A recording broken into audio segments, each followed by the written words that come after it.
আজকের আপনাদের দেখাবো ঘুরে বরিশালের সবচেয়ে সুন্দর জমিদার বাড়ি, যেটা রহস্যময় ও অদ্ভুত ভূতরে।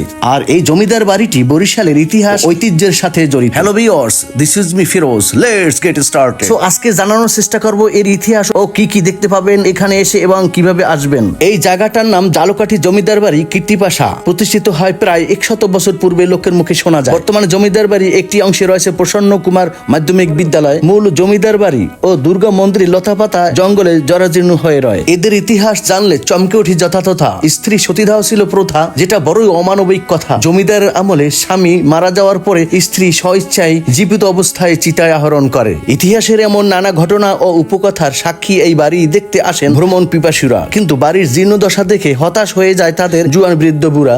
দেখি দর্শনার্থী কি বলে। বরিশাল থেকে এসেছিলাম। আমার রাজবাড়ি বা পুরনো বাড়ি ভালো লাগে দেখতে না?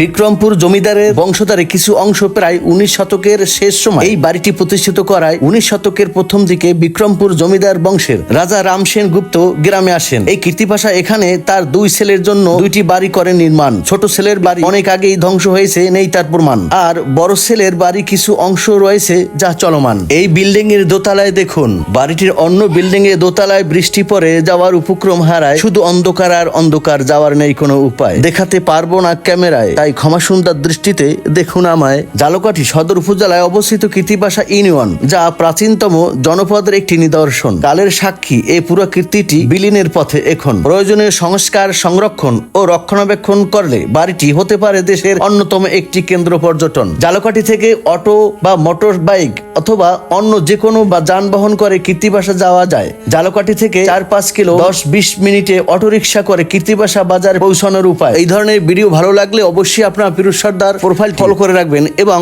ইউটিউব চ্যানেল ফিরোজ সর্দার সাবস্ক্রাইব করে রাখবেন। ভালো লাগলে অবশ্যই শেয়ার করে দেবেন। আজ এই পর্যন্তই। Thanks for watching.